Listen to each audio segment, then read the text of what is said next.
Alrighty. Yes, guys, I have already recorded 10 minutes of this. Absolutely hated it and deleted it. I thought I'm waffling on about nonsense. And this is why when Ben left the garage, he went, I've got to do this at this certain time, just to remind me that when I'm constantly re-recording this, that we have got to leave at some point. Okay, so for this episode, you'll already see that it's a little bit of a mishmash because my brain is all over the place today. I've been planning on coming in and chatting to you guys about these topics for about 2 weeks. And I was just like, I need to get in there and talk because my brain is so full. So it's a little bit of a combination of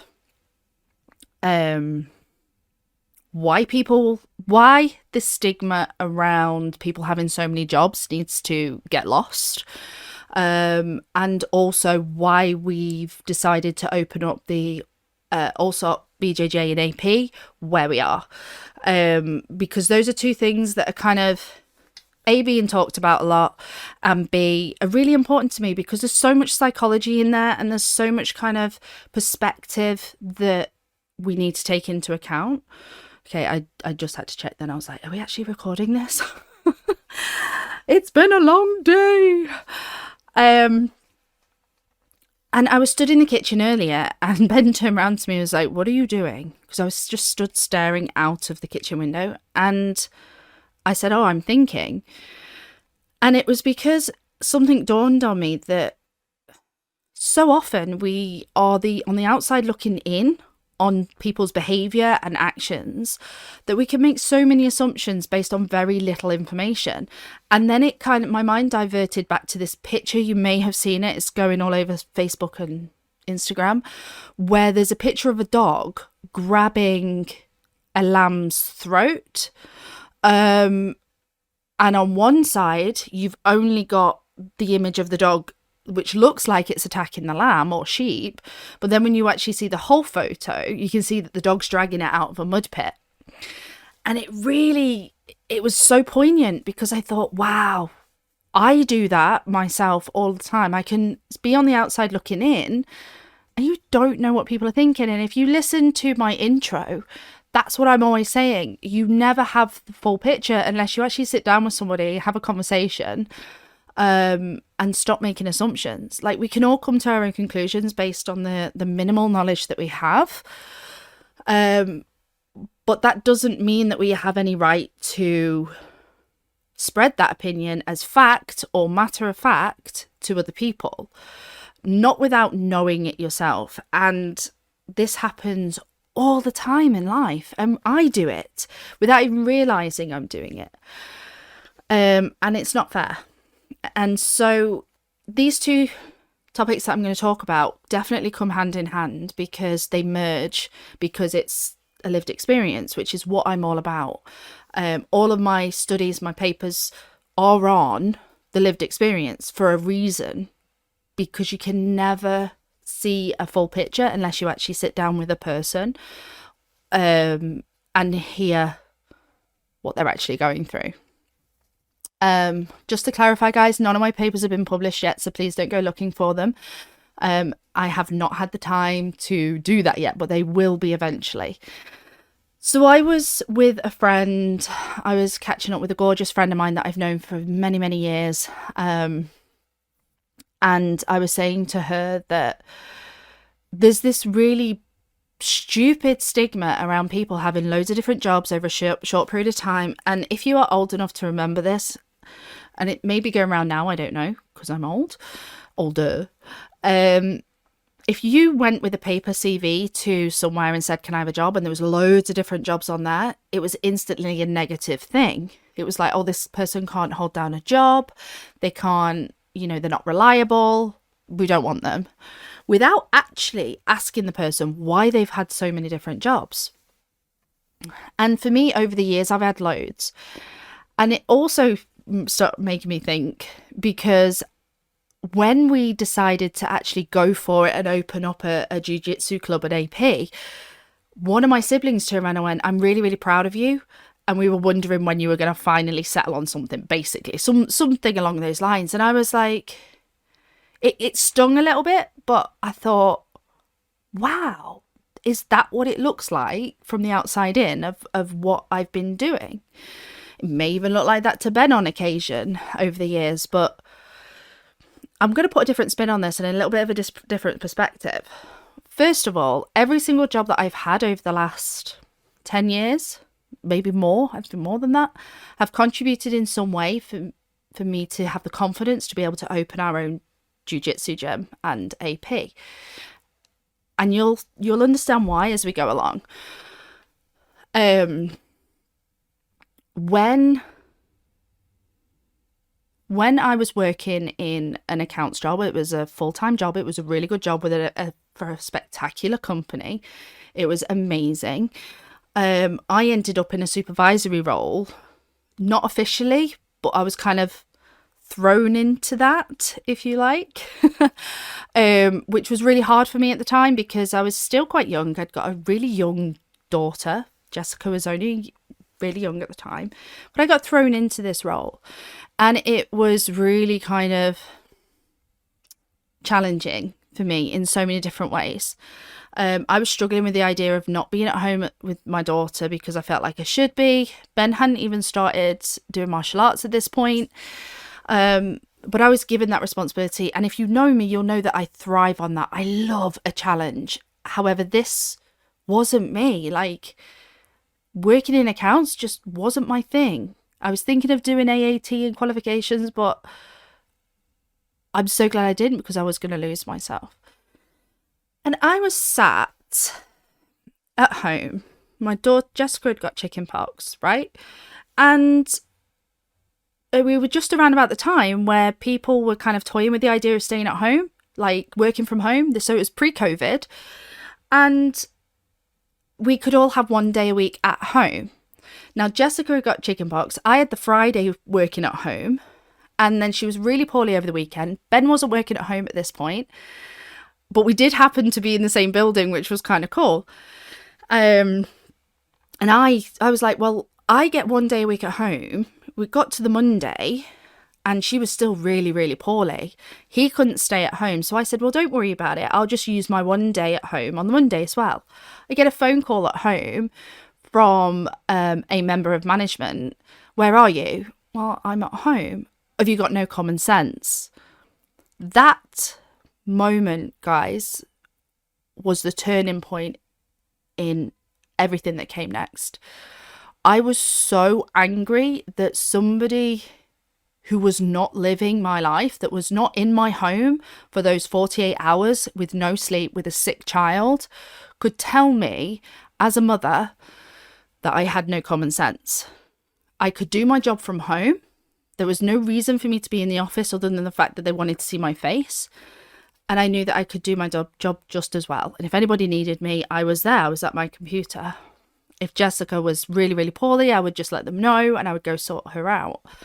So I was fuming. It completely turned everything around for me. And it was at that point that I realised that I was going to do everything I could to one day never have a boss again. No one was going to tell me that I couldn't put my daughter first. Over the years, I went in and out of different jobs. The biggest thing I did was go part-time. And then I started a university degree in 2019. Now, at this point, Ben had already started, I think he'd already started teaching, had he? I can't remember. I genuinely can't remember. No, he hadn't. He hadn't started teaching, but he was training. He was doing MMA and jiu-jitsu and everything. So fast forward a few years, COVID happened. I got pregnant with Joshua, had him, and Ben was still training. Now, Ben fell into coaching. I think it was 2021 because it was around about the same time. I think it was the same year that I started working at Majestic. And I'd gone to uni. I'd gone through this awful postnatal depression. I can't even explain it. That's a conversation for another time, different topic. But I'd gone through this awful postnatal depression and I needed the gym. And I fell into doing CrossFit while Ben was training, and I fell into Muay Thai from CrossFit. Lisa was incredible. Lisa Gregory West is the most loveliest machine I've ever met in my life. She got me into CrossFit, which sounds so corny, but it saved my life. I was in such a bad place that because her classes and the timing and the type of person she was and the type of women that were going to her CrossFit classes, because of the way that they were and the way she was, I kept going back, and I developed this motivation through sport. And it saved my life. Majestic Gym literally saved my life. Then I got into Muay Thai and I was like, whoa, this is insane. Like, what is this doing to my mental health? Because I just feel amazing. I was able to get so much aggression out and really channel my emotions into the right place. So that's where my love for Muay Thai came from. Again, Ben was still training. He was started coaching. He never asked to become a coach, by the way. That's really important. He just kind of fell into it and then he just stayed there. A little bit how I started at Majestic. I started working and then just kind of stayed. But I had the beautiful opportunity of being able to complete my master's degree whilst working at Majestic. Again, another job. I'd done care work. I'd done different jobs while I was at uni. But everything needed to fit around my university. It needed to fit around my kids. So I was doing printing. I was working in a gym. I was also doing other bits and bobs here and there. So it genuinely looked like I didn't know what I wanted to do. And I'll be really honest with you, I'm not entirely sure I knew myself at that point. I was just kind of, I saw a vision, I saw a passion, and I just went for it, and I just played with it as I went. And so, excuse me, fast forward, finished my master's, and then I ended up back in education. So you've got to, what I want to point out here is that in 2021, Ben started coaching jiu-jitsu. So he had no time for his own training at all. And I could see that impact on him. And so he was literally just finding places to train as and when he could. And that kind of was the same pattern for him. He would work during the day at his full-time job, and then he would coach and teach in the evenings and at weekends. For me, everything was changing, like from month to month. Jobs were changing to fit around family and income and making sure that it worked around everything that I was doing, always with the goal of doing psychology. Then when I found my master's degree, that's when I knew I wanted to go into sport and exercise psychology. It was just amazing. But I never knew whether how I wanted to use that as such, really. I wasn't sure until I completed my master's. And this is where the opportunity for the AP comes into play. So when I finished my master's degree, Ben was still coaching. He was progressing in his belts.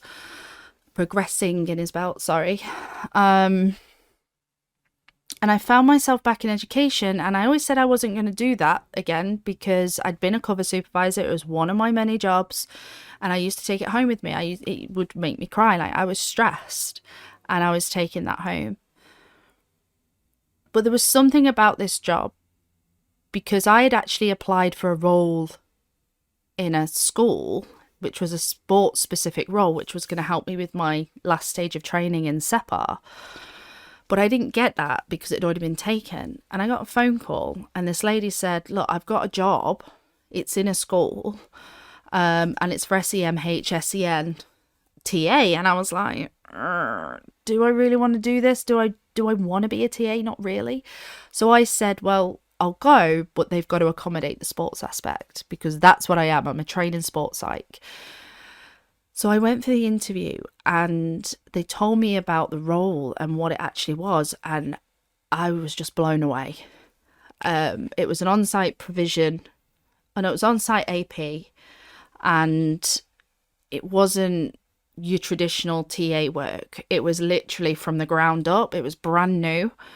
And I was told about the students that we would be working with, the schedule that they would have, the flexibility of being able to support their needs in a different way to mainstream. And I was just like, I want to be in there, because the amount of things that I would love to do with and for these students was all buzzing around my head the moment I walked in. So when I started this job, it was amazing. And to this day, I love that role. And I want to make that really, really clear. I love my job. I love my job in the school and in the AP. But what I was seeing and what I've seen over the last 12 months to 16 months, how long I've been there, I've been humbled. I've been sat in fear. I've been taught by these kids. I've learned who I am, what kind of person I want to be, just from being around these kids and just from being around the person who manages this unit. It was a whole bit of me. Like, the ability to see these kids and to hear these kids in school, the whole experience was totally different to just walking into a classroom and covering a class because the teacher's unwell or they need a supply teacher. It wasn't like that, and it isn't like that. The moment you walk in, you are encompassed by everything that's going on in their lives, everything. And I was seeing into their space. I was no longer looking from the outside in and making assumptions. I was listening to them. I was talking to them. I was having conversations with them. I was learning their behaviour. I was learning what works, what doesn't, triggers, things that helped. And I was in my element. I'm talking as though this is past tense. Like, I'm still doing this. And so the job was everything that I wanted to do, everything I wanted to be. And it was amazing because I was able to kind of implement the things that I'd done in my master's degree into the unit, into the AP that I'm working in. But I'm going to be really honest with you. Anybody that works with children with SEN, with SEMH, just generally students and adolescents and young children that are struggling with mainstream education, you will understand how hard it is and how emotionally draining it can be. Because you have to be immersed in your job, but also keep those professional boundaries. And as a mum, it's hard. It is hard. Doable, but hard. The stories that you would hear, the comments that you would hear, the behaviour that you see, people talk about it, but unless you are in there, you have no idea. No idea at all. And so I was settled. I'd found a job that I absolutely adored, that I could implement sports psychology into.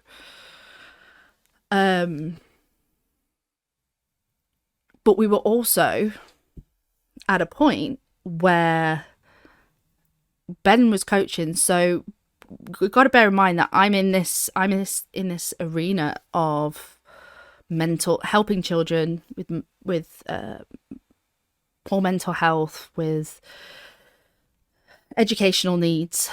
And I was like, I want to do more. I didn't know how I wanted to do more, but I knew I wanted to do more. And I didn't really know how I was going to do that.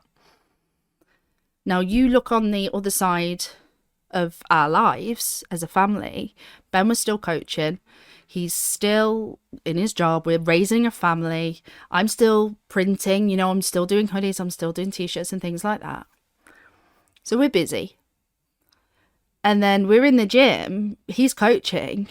And somebody else pipes up and goes, why are you not opening your own gym? And I was like, whoa, hang on. This has always been a me thing. This has always been a thing that I've joked about. But other people were coming and saying, you need to open your own place one day. Like, not like now, but one day you should seriously think about doing it. And I was like, holy crap. Like, I know Ben's a good coach, and I've always said that to him. Like, the person he's become through coaching is just insane. You ask Ben if he thinks he's a good coach, he's going to say no, because that's who he is. But he is. And all of a sudden, other people were kind of coming to us and saying this, or coming to Ben and saying the same thing that I'd been joking about for years. And then I was like, well, why don't we? Why don't we get it? And then I was coming up with all these reasons why we shouldn't, and, you know, timing and blah, blah, blah, blah, blah, blah, blah, blah, until eventually we just went, we should do this. We should open our own place. And then I was sat at work. Bear in mind, it was just a conversation at this point. I was sat at work and I went, I'm going to open my own AP. And it was something that crossed my mind prior to this point, but nothing really stuck. It was just like, oh yeah, it'd be cool. But I was sat at work and I went, I could really open my own AP here. I have been in this job so long that I know enough, and I know what works, what doesn't, what kids do and don't need. Generally, obviously it's individual needs, but what matters, what works, what triggers, generally. And I just went, do you know what? We could combine the both. I am a trained sport and exercise psychologist with the ability to provide knowledge to children through sports psychology. Ben's a jiu-jitsu coach who has the experience to be able to coach, and he was a purple belt by this point. And I just went, we need to do this. I got this overwhelming feeling that we need to do it, and I took it to him and I was like, I'll open my AP, you can run classes, and as part of the AP you do the classes. Like, these kids will get jiu-jitsu classes as well as the stuff that I will provide separately. I was like, oh my gosh, we've got to do this. And so that was our vision. Whether we were going to open them at the same time, whether one was going to come first and the other one would follow, we didn't know the logistics. But we started toying with the idea.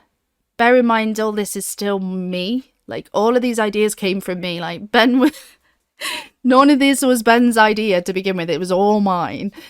And if you know us, you will fully believe that. One sec, I've been talking a while. But I was seeing this vision of helping these students, helping them develop, not just through jiu-jitsu classes, not just taking them and putting them in a class and them going home. But I had this vision of creating a daily thing that would incorporate so many different aspects of well-being, psychological needs, physical needs, all of the emotional needs in one place. So I kind of pussyfooted around a little bit, didn't kind of push it too much. And then we started looking. We just went, do you know what? Let's just have a look. Let's just see what's out there. And the first thing we saw was a property that was perfect, but the location sucked. And we were just like, oh, if we could just pick this up and move it, it would be ideal. But because of where it was, we were just like, right, we need to kind of ignore that and see what else there is and hope that we can find something. And if we have to kind of change the way we do things, then that's what we'll have to do. So we were looking, like, we looked everywhere. We even looked as far as like Preston. Well, I did, I don't know if Ben did. We were looking further towards like Manchester, Warrington, but it didn't matter where we went. It was either too big, too small, too expensive. And the worst thing was, guys, is that we were getting turned down left, right and centre. So my vision of this AP was just getting smaller and smaller and smaller and smaller. Bearing in mind, I'm not talking like a matter of days of looking here. I'm talking months. We were looking for weeks on weeks. And, you know, we were talking to friends about it and we were like, well, we can't, there's nowhere. And the places that we did go to were like, no, we can't let you open a jiu-jitsu gym there. And I was like, well, the jiu-jitsu classes are the core of the AP because that's the physical education that we're giving them. What are we going to do? So we arranged to look at a couple of like warehouse places. And I'm talking literally just an empty shell. There's nothing in them, just an empty shell. And we were still getting turned down because the business use was wrong. Now, I want to point something out to you here. If you've ever worked in an alternative provision or you've worked with children with extra needs, school refusers, challenging children that come from really tough backgrounds, you will understand why the facilities in an alternative provision are so important. You are talking about kids that, not all kids, but there are children that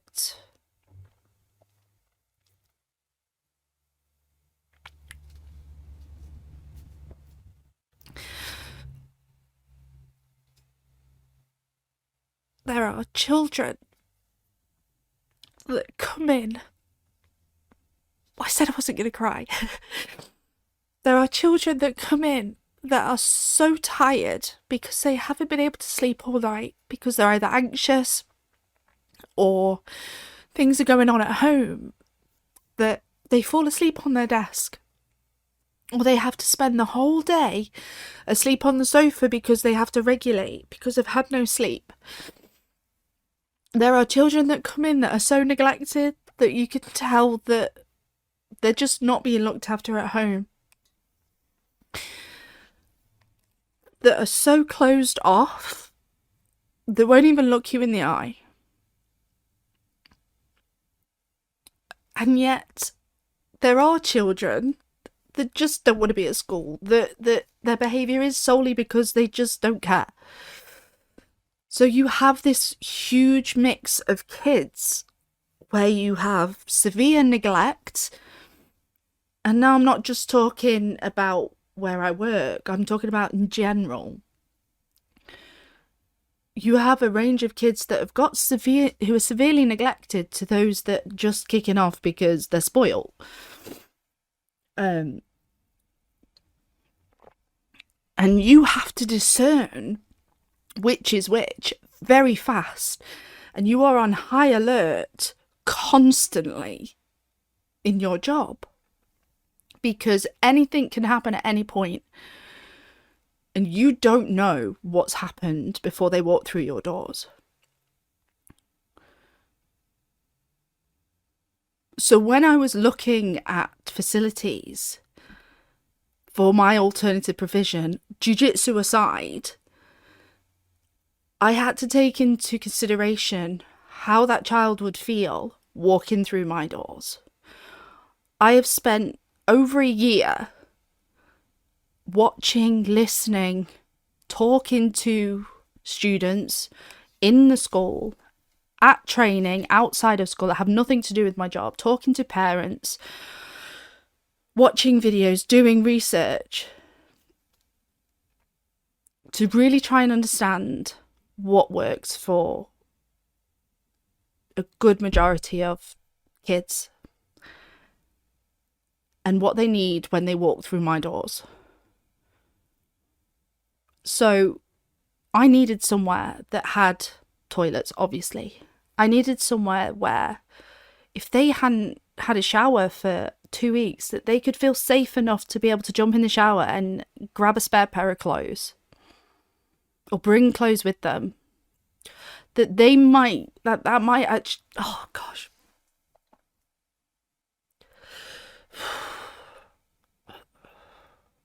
That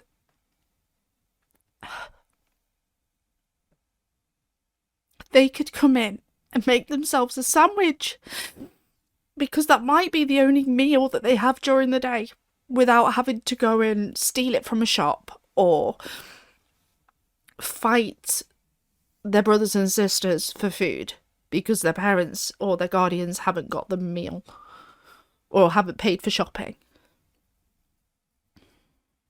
That they could come in, have some food, have a shower, feel safe,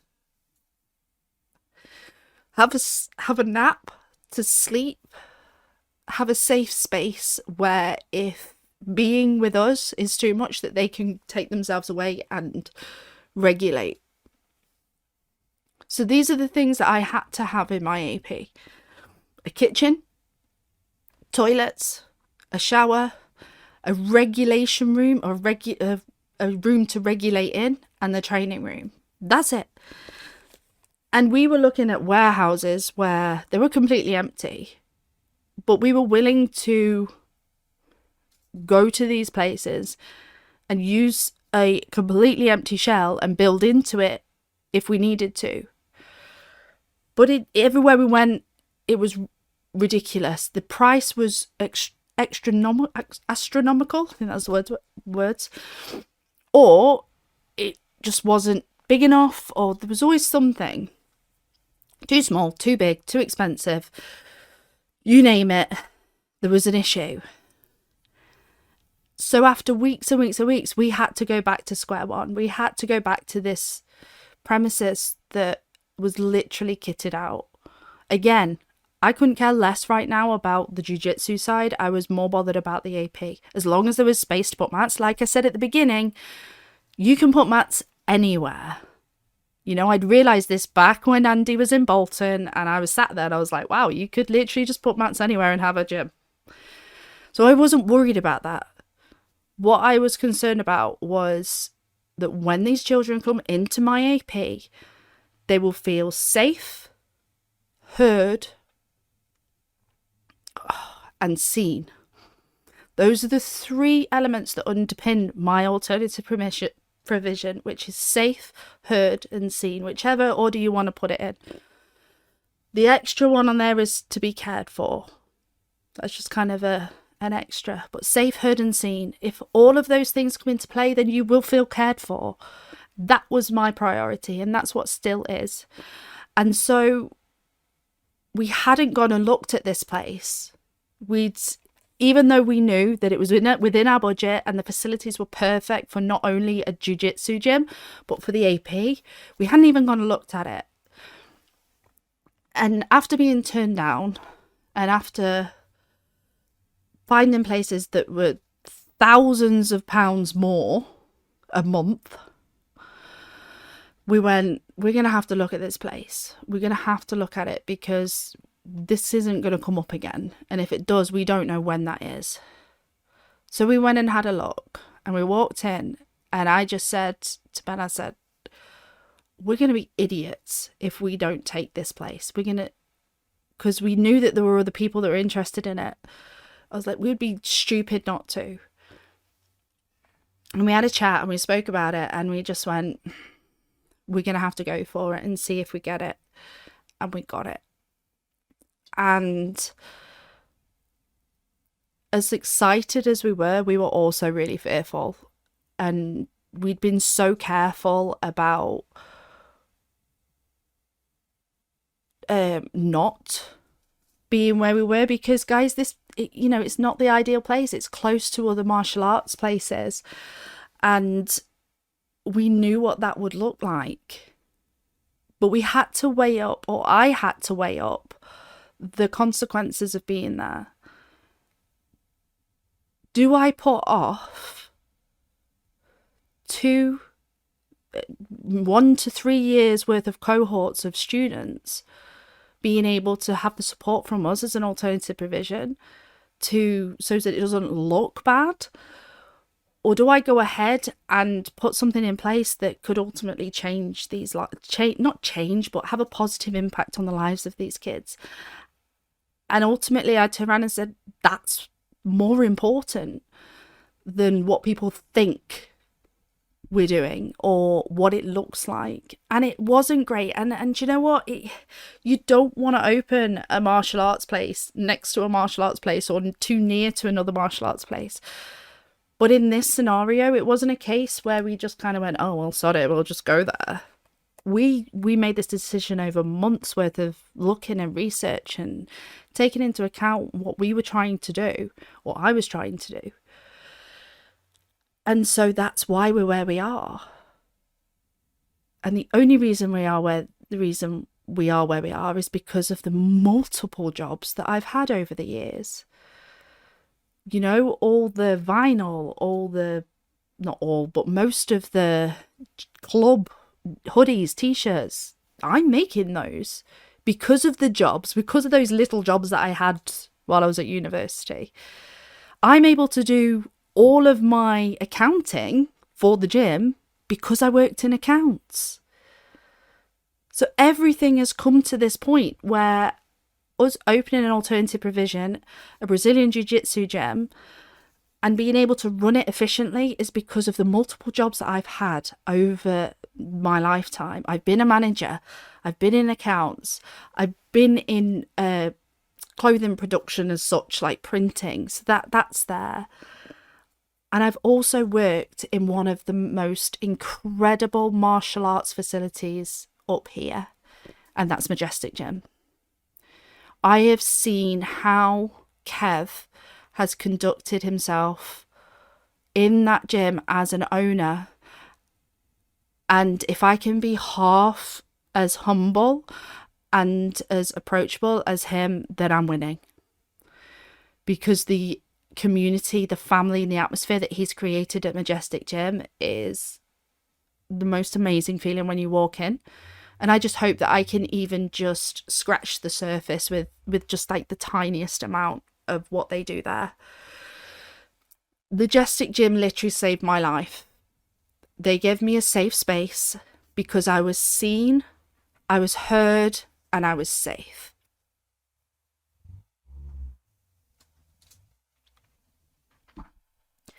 And that's what I want to give to the kids that are struggling to get out of bed in the morning, that can't walk into school because they're so fearful of being bullied or terrored for just having the wrong shoes, or being a little bit dirty because their guardians or the people that they're with aren't able to support them enough at home.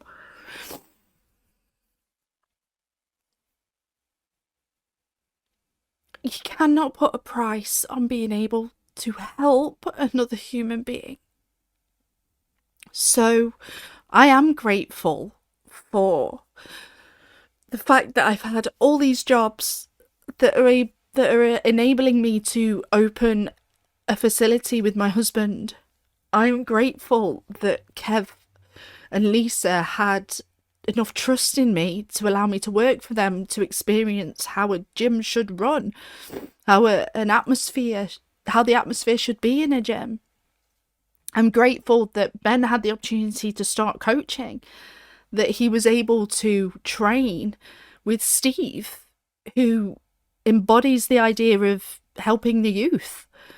We've surrounded ourselves with people that love the youth, that want to make a difference and understand the importance of sport to help those youth.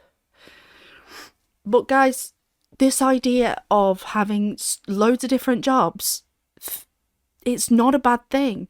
I wouldn't be able to save us all this money. I wouldn't be able to, well, all this money, it's not exactly millions, but I wouldn't be able to do all of these jobs on my own if it wasn't for the fact that I'd just done it.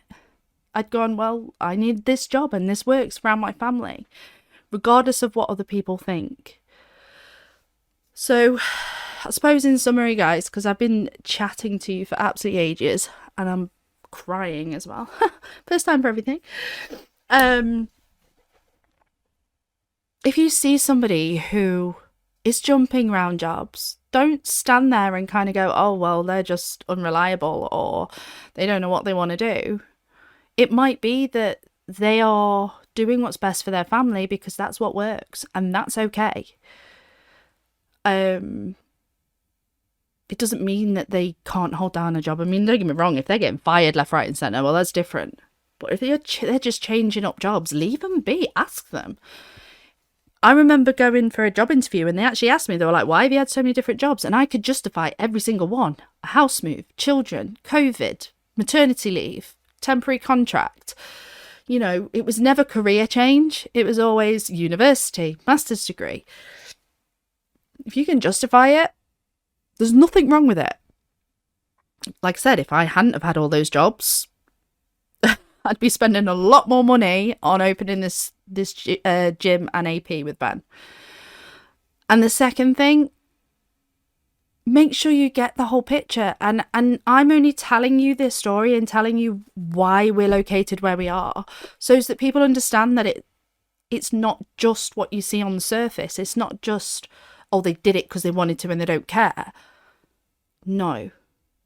We've chosen where we are for very specific reasons, and we didn't just jump into this idea. This idea has been brewing for months, years, and we're grateful for it every step of the way.